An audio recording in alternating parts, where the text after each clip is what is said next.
बांग्लादेश में शेख हसीना सरकार के तख्ता पलट के लगभग 2 साल बाद आज आम चुनाव के लिए वोटिंग हो रही है।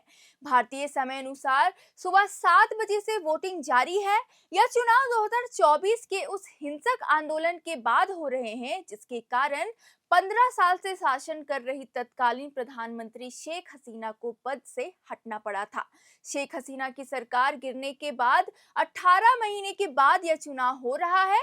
वोटिंग को लेकर मतदाताओं में भारी उत्साह देखने को मिल रहा है। बांग्लादेश की 300 संसदीय सीटों के लिए 12.7 करोड़ मतदाता वोट डाल रहे हैं। बांग्लादेश में वोटिंग के लिए सुरक्षा के पुख्ता इंतजाम किए गए हैं और 10 लाख सुरक्षा कर्मियों की तैनाती की गई है। इस बीच बांग्लादेश के अंतरिम सरकार के मुख्य सलाहकार मोहम्मद यूनुस ने ढाका के एक पोलिंग सेंटर पर 13वें संसदीय चुनाव के लिए अपना वोट डाला। इससे पहले बीएनपी के चेयरमैन और पूर्व प्रधानमंत्री खालिदा जिया के बेटे तारिक रहमान ने भी मतदान किया। तारिक ने ढाका के एक पोलिंग सेंटर पर अपना वोट डाला। इसके अलावा ढाका की मीरपुर 10 पर जमात और बीएनपी समर्थकों के बीच झड़प होने की सूचना मिली है। मतदान से पहले जमात ए इस्लामी के प्रमुख शफीकुर रहमान ने आरोप लगाया है कि ढाका 15 निर्वाचन क्षेत्र में 13 मतदान बूथों में तोड़फोड़ की घटना हुई है। बांग्लादेश के चुनाव में ऐसा पहली बार हो रहा है जब शेख हसीना की पार्टी अवामी लीग चुनाव से बाहर है। चुनावी में जमात ए इस्लामी और बांग्लादेश नेशनलिस्ट पार्टी के बीच टक्कर देखने को मिल रही है। इधर चुनाव को लेकर पूर्व प्रधानमंत्री शेख हसीना के बेटे सजीब वाजिद ने चुनाव और मतदान के बॉयकॉट की अपील देशवासियों से की है। उन्होंने चुनाव को गैर कानूनी करार दिया है। उन्होंने आरोप लगाया है कि मौजूदा सरकार ने कट्टरपंथियों को रिहा कर दिया है और लोकतांत्रिक संस्थाओं को कमजोर कर दिया है। हालांकि सरकार ने शेख हसीना की अवामी लीग को चुनाव लड़ने से रोक दिया है, जिसके चलते उन्होंने आरोप लगाया है कि उनकी पार्टी के साथ पक्षपात किया जा रहा है। बहरहाल साल 2024 के आम चुनाव में शेख हसीना के नेतृत्व वाली अवामी लीग ने बहुमत हासिल करके सरकार बनाई थी। उस चुनाव का देश की दूसरी बड़ी पार्टी बांग्लादेश नेशनलिस्ट पार्टी यानी बीएनपी और उसके सहयोगी दलों ने बॉयकॉट किया था। 40% मतदान हुआ था, लेकिन अगस्त 2024 में छात्र विद्रोह के कारण शेख हसीना की सरकार का पतन हो गया था। फिर नोबेल पुरस्कार विजेता मोहम्मद यूनिस के नेतृत्व में अंतरिम सरकार बनी थी। जुलाई अगस्त 2024 में शेख हसीना की सरकार के खिलाफ जोरदार प्रदर्शन किया गया था और हिंसक आंदोलन के बाद उन्हें भागकर भारत आना पड़ा था।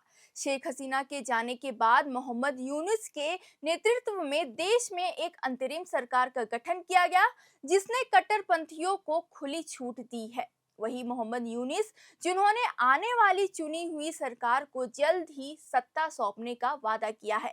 उन्होंने राजनीतिक पार्टियों, उम्मीदवारों और तमाम स्टेक होल्डर से मतदाता के दौरान संयम बरतने और लोकतांत्रिक नियमों को बनाए रखने की अपील की है। हालांकि चुनाव को लेकर मतदान से ठीक एक दिन पहले एक सनसनीखेज खबर सामने आई है। चंपारा इलाके के एक चाय बागान से एक हिंदू युवक रतन साहूकार नामक की लाश मिली है। मीडिया रिपोर्ट्स के मुताबिक उसकी हत्या किए जाने की आशंका है। बताया जा रहा है कि रतन के शरीर पर चोट के कई निशान थे।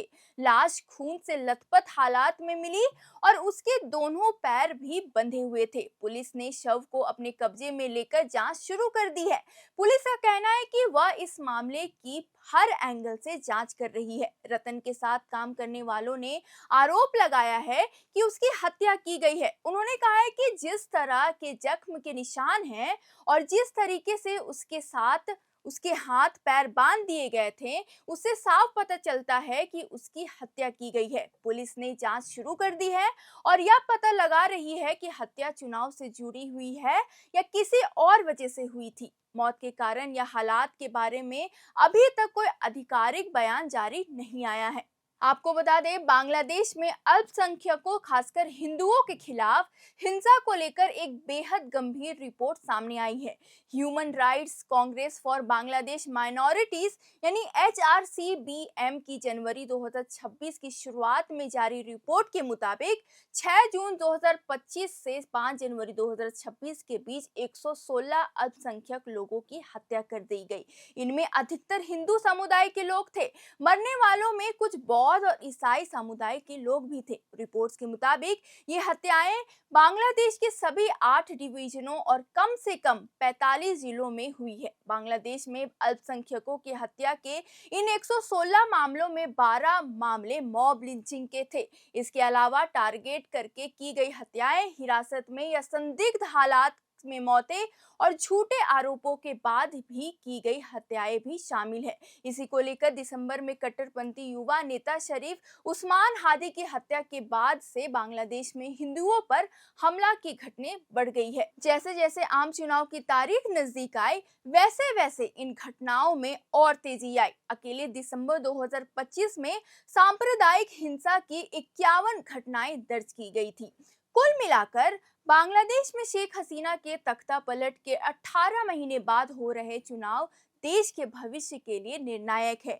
आज के चुनाव में पहली बार अवामी लीग की अनुपस्थिति में BNP और जमात ए इस्लामी के बीच मुख्य मुकाबला है, जो सत्ता के ध्रुवीकरण को दर्शाता है। जहां एक और भारी मतदान लोकतांत्रिक बहाली की उम्मीद जगाता है, वही चुनावी हिंसा और अल्पसंख्यक हिंदुओं के खिलाफ बढ़ते हमले गंभीर चिंता का विषय है। HRCBM की रिपोर्ट के अनुसार अल्पसंख्यकों की लक्षित हत्याएं और कट्टरपंथ का उदय अंतरिम सरकार की सुरक्षा व्यवस्था पर सवाल खड़े करता है। अंततः नई सरकार के सामने न केवल लोकतंत्र को सुरक्षित करने बल्कि सांप्रदायिक सौहार्द बहाल करने की भी कठिन चुनौती होगी। बाकी आपको क्या लगता है, इस पूरी खबर पर आपकी क्या राय है? कमेंट बॉक्स पर लिखकर बताएं। तब तक के लिए वीडियो को लाइक करें, चैनल को सब्सक्राइब करें और ऐसी ही खबरों के लिए देखते रहे एयर नाउ।